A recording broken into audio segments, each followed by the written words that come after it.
ভাবুন তো, পৃথিবীতে এমন একটি দ্বীপ রয়েছে যেখানে আপনি যদি ভুল করেও পা রাখেন তাহলে হয়তো আর কখনো জীবিত ফিরে আসতে পারবেন না। সেখানে নেই কোনো হোটেল, নেই কোনো রাস্তা, নেই মোবাইল নেটওয়ার্ক, এমনকি পর্যটকদের প্রবেশও সম্পূর্ণ মেলে না। ফলে বিজ্ঞানীরাও তাদের ভাষা বুঝতে পারেননি। কেন এত বিপজ্জনক? অনেকেই ভাবেন এই দ্বীপে হয়তো বিষাক্ত প্রাণী আছে, কিন্তু আসল বিপদের কারণ হল এখানকার বাসিন্দারা। তারা বাইরের কাউকে বিশ্বাস করে না। কেউ দ্বীপের কাছে গেলেই তারা তীর, ধনুক, বর্ষা এবং অন্যান্য ঐতিহ্যবাহী অস্ত্র দিয়ে আক্রমণ করতে পারে। এটি কোনো সিনেমার গল্প নয়, বাস্তবেও এমন একাধিক ঘটনা ঘটেছে। বহু বছর আগে কিছু জেলে ভুলবশত দ্বীপের খুব কাছে চলে গেলে তাদের ওপর আক্রমণ হয়। এরপর থেকেই কর্তৃপক্ষ আরও কঠোরভাবে এই এলাকা নিয়ন্ত্রণ করতে শুরু করে। কেন তারা বাইরের মানুষকে প্রত্যাখ্যান করে?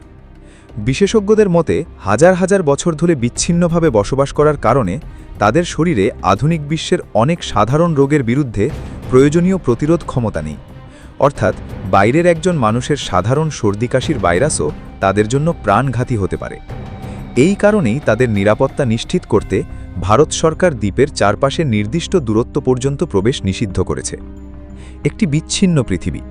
ভাবুন তো, পৃথিবীতে যখন ইন্টারনেট, কৃত্রিম বুদ্ধিমত্তা এবং মহাকাশ গবেষণার যুগ, তখন এই ছোট্ট দ্বীপের মানুষ এখনও শিকার, মাছ ধরা এবং প্রকৃতির ওপর নির্ভর করেই জীবন কাটাচ্ছে।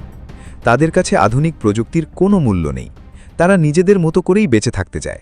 আর এই কারণেই এই দ্বীপটি আজও পৃথিবীর অন্যতম রহস্যময় স্থান হিসেবে পরিচিত। নর্থ সেন্টিনেল দ্বীপ সম্পর্কে বাইরের বিশ্বের জানা তথ্য খুবই সীমিত। বহু শতাব্দী ধরে এই দ্বীপটি সমুদ্রযাত্রীদের কাছে রহস্যে ঘেরা ছিল। দূর থেকে জাহাজের নাবিকরা মাঝে মাঝে দ্বীপটি দেখতেলেও সেখানে নামার সাহস করতেন না। ১৯বিংশ শতাব্দীতে ব্রিটিশরা আন্দামান দ্বীপপুঞ্জে পৌঁছানোর পর প্রথম এই দ্বীপ সম্পর্কে বিস্তারিত জানার চেষ্টা শুরু করে। কিন্তু তারা দ্রুত বুঝতে পারে এখানকার মানুষ বাইরের কাউকে স্বাগত জানায় না। যখনই কেউ দ্বীপের কাছে যাওয়ার চেষ্টা করেছে, তখনই তীর, ধনুক হাতে স্থানীয়রা তাদের প্রতিহত করেছে। বাইরের বিশ্বের সঙ্গে যোগাযোগের চেষ্টা। বিগত কয়েক দশকে গবেষকরা কয়েকবার দূর থেকে উপহার রেখে আসার চেষ্টা করেছিলেন। তারা নারকেল, ফল এবং অন্যান্য জিনিস সমুদ্র তীরে রেখে চলে যেতেন। কিছু ক্ষেত্রে দ্বীপবাসীরা সেগুলো নিয়ে গেছে, আবার কিছু ক্ষেত্রে তারা তীর ছুঁড়ে সতর্ক বার্তা দিয়েছে। এতে পরিষ্কার বোঝা যায় তারা নিজেদের জীবনযাত্রায় বাইরের হস্তক্ষেপ চায় না। ২০০৪ সালের সুনামি।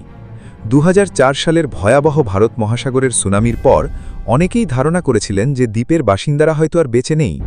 পরে একটি হেলিকপ্টার আকাশ থেকে পরিস্থিতি পর্যবেক্ষণ করতে গেলে দেখা যায় যে দ্বীপের একজন বাসিন্দা হেলিকপ্টারের দিকে তীর তাক করে দাঁড়িয়ে আছে। এতে বোঝা যায় তারা দুর্যোগ থেকেও নিজেদের মতো করে টিকে থাকতে পেরেছিল। কেন সরকার প্রবেশ নিষিদ্ধ করেছে? ভারত সরকার এই দ্বীপের চারপাশে নিরাপত্তা অঞ্চল ঘোষণা করেছে। এর মূল উদ্দেশ্য দুটি। প্রথমত, বাইরের মানুষকে সম্ভাব্য আক্রমণ থেকে রক্ষা করা। দ্বিতীয়ত, সেন্টিনেলিস জনগোষ্ঠীকে বাইরের রোগ, সংক্রমণ এবং সাংস্কৃতিক প্রভাব থেকে সুরক্ষা দেওয়া। আজও অনুমতি ছাড়া এই দ্বীপের নির্দিষ্ট সীমার মধ্যে প্রবেশ করা আইনত নিষিদ্ধ। তারা কিভাবে জীবনযাপন করে? গবেষকদের ধারণা অনুযায়ী তারা শিকার করে, মাছ ধরে এবং বনের ফলমূল সংগ্রহ করে জীবন কাটায়। তাদের ঘরবাড়ি খুবই সাধারণ। তারা মেটাল জিনিস খুব কম ব্যবহার করে। কখনো কখনো সমুদ্রে ভেসে আসা লোহা বা ধাতব টুকরো সংগ্রহ করে নিজেদের কাজে লাগায়। বিদ্যুৎ, মোবাইল ফোন, ইন্টারনেট বা আধুনিক প্রযুক্তির কোনো ব্যবহার তাদের জীবনে নেই। বন্ধুরা, নর্থ সেন্টিনেল দ্বীপ শুধু পৃথিবীর সবচেয়ে বিপজ্জনক দ্বীপগুলোর একটি নয়। এটি আমাদের মনে করিয়ে দেয় যে পৃথিবীতে এখনও কিছু স্থান আছে যেখানে আধুনিক সভ্যতার প্রভাব পৌঁছয়নি। আমরা হয়তো মনে করি প্রযুক্তিই সবকিছু, কিন্তু এই দ্বীপের মানুষ হাজার হাজার বছর ধরে নিজেদের নিয়মে, নিজেদের সংস্কৃতি নিয়ে বেঁচে আছে। তারা বাইরের পৃথিবীর সঙ্গে মিশতে চায় না, আর সেই সিদ্ধান্তকে সম্মান করাই আমাদের দায়িত্ব। তাই এই দ্বীপের রহস্য জানার কৌতূহল যতই থাকুক, সেখানে যাওয়ার চেষ্টা করা শুধু নিজের জীবনের জন্য নয়, সেই আদিবাসী জনগোষ্ঠীর অস্তিত্বের জন্যও বড় হুমকি হতে পারে। হয়তো ভবিষ্যতেও নর্থ সেন্টিনেল দ্বীপ তার অনেক রহস্য নিজের বুকেই লুকিয়ে রাখবে, আর সেই রহস্যই একে পৃথিবীর সবচেয়ে বিস্ময়কর ও আলোচিত স্থানগুলোর একটিতে পরিণত করেছে।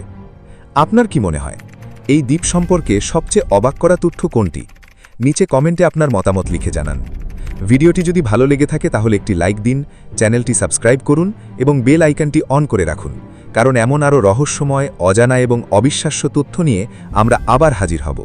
ততক্ষণ পর্যন্ত ভালো থাকুন, সুস্থ থাকুন। দেখা হবে পরবর্তী ভিডিওতে। আল্লাহ হাফেজ।